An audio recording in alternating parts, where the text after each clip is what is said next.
Our next discussion focuses on a growing area of study in Valley schools. We're talking about robotics. 2 CCSD high schools recently earned a spot in the World Championships. The Las Vegas Academy of the Arts team, known as the LVA Robot Pigeons, and Cimarron-Memorial High School Team 987, the High Rollers. Yes, we came back from World Championships. Inside Cimarron-Memorial High School, Team 987, known as the High Rollers, is back in Las Vegas after a trip to Houston to compete in the World Championships. It was awesome. It's really cool to see because you always think of people from around the world being different than you and cultures being different, but when you come together on a scale that you're equal at, that you can all have something in common, it's really cool because you see everyone working together to get the robots on the field, to see how everyone competes. This year, the High Rollers placed second in their division, making them one of the top 50 teams in the world. Students create virtually every piece of the robot used to compete, and planning starts weeks before competitions begin. Every year we have only 6 weeks to build our robot, and we build 3 robots. We build a prototype bot, a practice bot, and a competition bot. And it's a bunch of hours spent. I mean, we're here working through school days and right after school till really late at night. What we do is on the first day when we learn what the game is, we get together in separate rooms and we brainstorm for several hours about what we think that would work and different ideas that we've seen in the past. And then after that, we all meet together in here, and then we combine all our ideas, and then we go to work prototyping, and we just take whatever ideas we had and we try to make them work in real life, and we just keep testing them. Whichever ones work the best, we will put them all together and we'll do our best to make the best robot we can. Established in 2002, the team here is one of the oldest in the district, and robotics is part of the school curriculum as well. So these students share their skills and love of robotics with other schools and younger students.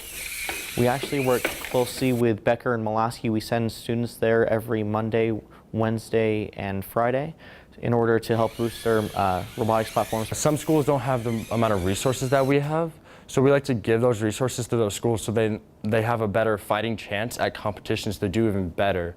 Many high rollers are interested in a STEM-related career, but they'll tell you that's not the only reason they are a member of the team. Being part of this team is so much more than just robots. You get a family, you get a profession. You really learn like who you are, and you're able to talk to not only kids your age, but kids younger than you. It's just an awesome opportunity that we've been able to help so many people and been able to reach out. Joining Trustees Young and Brooks now is Joe Barry, one of the coaches of Team 987, the High Rollers. Coach Barry, welcome. First of all, congratulations. Let's talk about how Cimarron-Memorial did at the World Championship. Oh, thank you. This time around in our division of 67, and there are 6 divisions at this World Championship, we finished in second place. We're used to finishing higher, but we're still pleased with the outcome this time as well. I think second place is still pretty good, World Championship, but I know that you've got a great legacy over there. Tell me how LVA's team, the Robot Pigeons, did. How'd they do? LVA was in a different division. As I recall, they finished 46th out of 67. Number doesn't sound great, but the reality is that they're a rookie team. This is their first year. First year team, and to place that well is actually quite an accomplishment. So we're excited about the potential that they demonstrate for years to come. That's great. So the world competition is part of something, a national organization that's called FIRST. Right. So tell me how they work with CCSD schools. There are about 100 CCSD schools, as I understand it, that are involved in FIRST? That's right. Okay. FIRST Nevada is a branch of the global organization FIRST. And we actually have a partnership with this school district. We provide workshops, right, training workshops for both teachers and students that will be competing in the competitions that our organization runs here in the Valley. We have camps as well throughout the year to help service the community so that the kids have an opportunity to get fired up about STEM and STEAM And we also share a curriculum with the school district. We help develop that curriculum as well.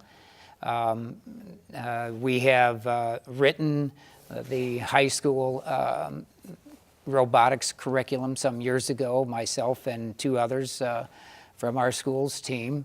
And we recently revised that so that it would fit in with CTE parameters, and Career and it's technical now education? yes, and it's now seen as a career pathway, which we hope opens the door to some greater funding and resources. And this shout out to Eric Stensrud and CTE for jumping on the train here and helping us move in the right direction. That's awesome. You know, just so the audience knows, this robotics actually back in 2002, I think it was, this was an after-school group.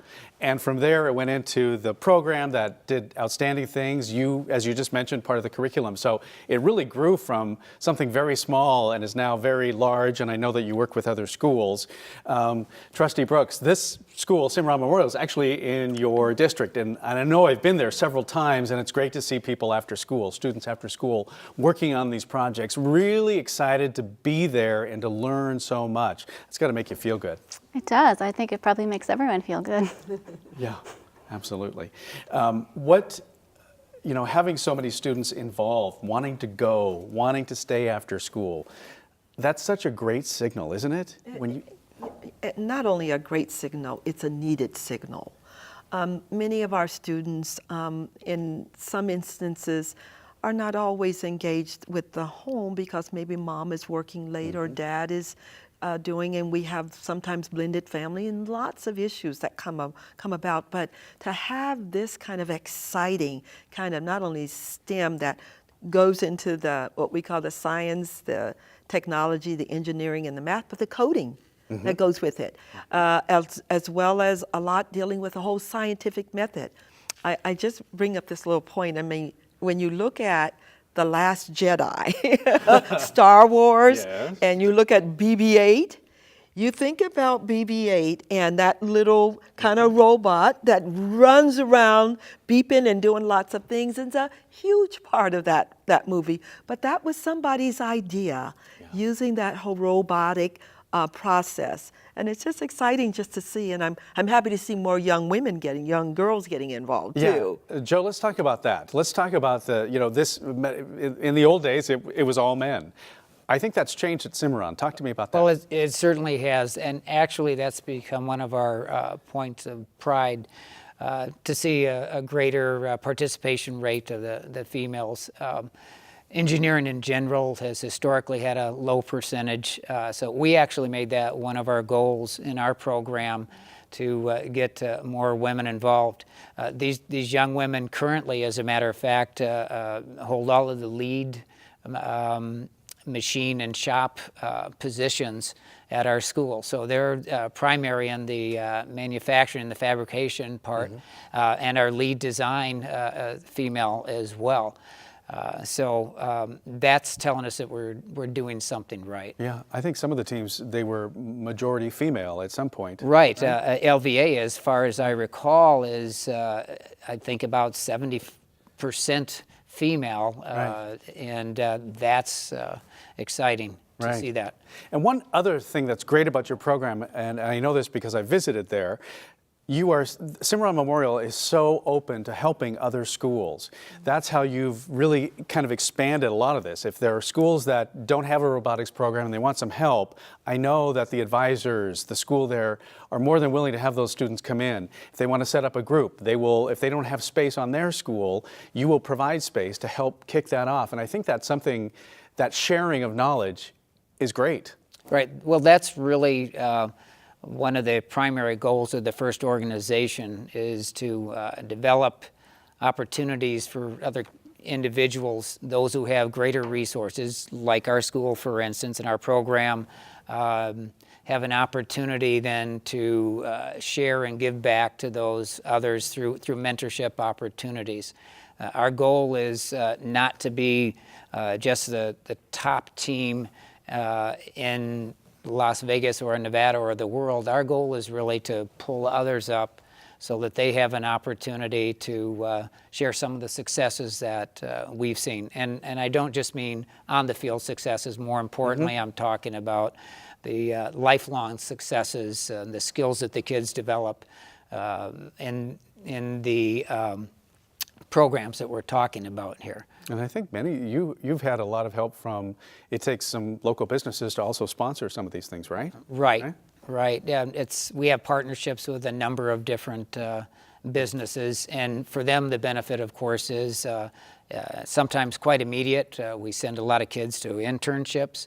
A lot of those kids are hired later on by local industries who are desperate for technologically savvy. Right, they have given the school, in some cases, the machine. Students can do it, and they can decide to go directly into the workforce after high school or go on to college. That's correct. But it also takes community efforts like that in education, just in general, right? To have businesses come forward, financially support, help students see the opportunities. Well, yeah. For one thing, this is what education is about: innovation, looking into the future, the vision. Now, who thought 30, 40 years ago that robotics would take on such a turn, except the futurists who did talk about that? And so you've got your industry, you've got your car industry, you've got many of your factories and all of them that are using some of this technology. And students in those classes are going to be right there positioned to lead the charge in terms of the development, innovation, design, and helping to make those connections with the future. And it seems like it just creates such interest, and that's the point about students staying after school when they don't have to. Of course, you want to give kids a reason to stay engaged and also to prepare them for jobs of the future. Right, absolutely. Well, we love it, and keep up the good work there, Coach Berry. It's been a pleasure. Yeah, well, we love to hear get the updates, especially when you're going to World Championships. And second place is that's still outstanding. Thank you very much.